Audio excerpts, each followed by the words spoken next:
Hello there, my name's Patti. I'm a waste reduction volunteer for Cheshire East, and I'm taking part in No Mow May again for I think the third or fourth year. Now you can see my grass, which I cut a couple of days before the beginning of May, and starting to grow. And I've put down this time 2 separate squares. We're going to see, they're a metre square. We're going to see what comes up through the grass once it's not mowed. So we'll wait and see. I'm going to come back in a week and we'll see how long the grass is then, because it is actually starting to get quite long. Just have a look and see if there's other things. There are some things growing already in the bits that the wild bits, the very wild bits. Oh my goodness, there's a garlic mustard. It's definitely growing there. And then there's this other crazy bit that's got an amalgamation of wildflowers in. We'll see next time. So it's the 17th of May now, and we're back. It's No Mow May still, as you can tell, in May. So this is one of my squares, which has got grass. Oh, and it looks like stitchwort is coming. Plantain and ajuga. You can see that there's lots of other things already growing and flowering in the lawn itself.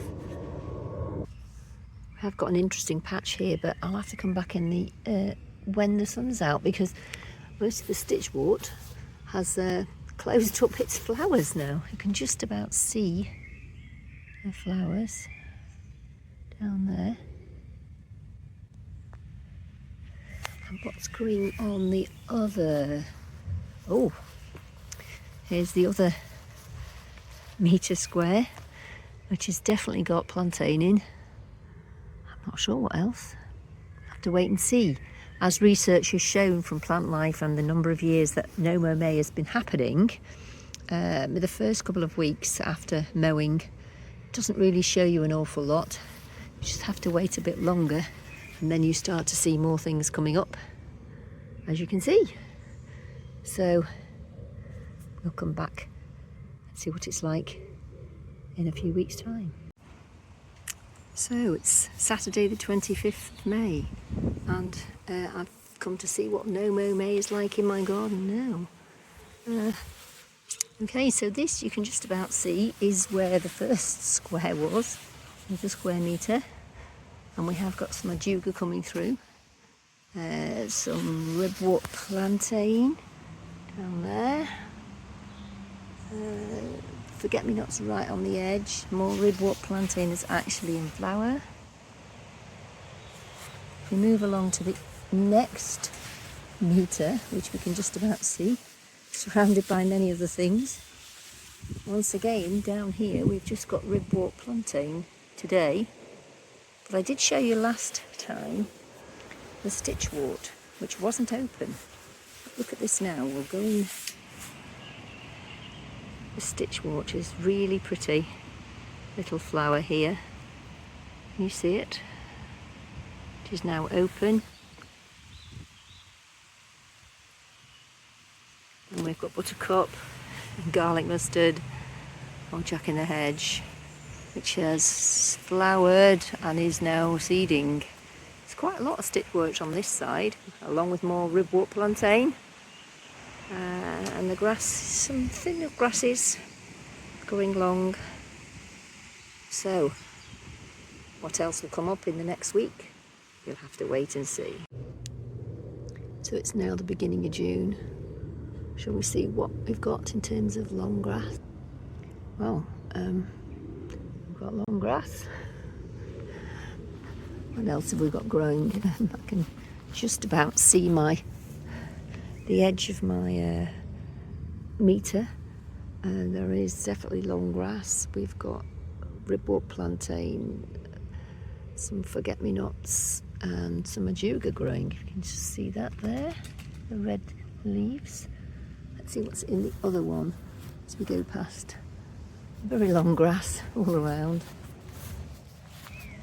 The ribwort plantain's really done well, and that's what's in this next group. Oh, I can just see a damselfly in here. Oh, fantastic. We've got bees bobbing about, but they're on the flowers mostly. Oh, I can hear a buzzard in the sky. Amazing. Right, passing here just to look over the bit that... This is the mad bit of grown grass. And what have we got over there? Let's have a look. We've got buttercups out. Oh, there's a stitchwort. Just very small here. Lots of buttercups. Jack in the Hedge has gone over now. Yeah, so I think it's grown quite well. All in all, you can see that we've certainly got plenty of flowers in the grass. But in my garden there is so much wild flowers in the borders that the bees don't have to forage down. There's plenty of place to go up with the red campion. And then we've got vervain and comfrey. Birds, I can hear them as well. So there's lots of things in here in the garden, so they don't have to just wait. Ooh, butterfly just flashed past then. Okay, so I hope you've enjoyed being in a No Mow May garden, and we'll see how it goes next year.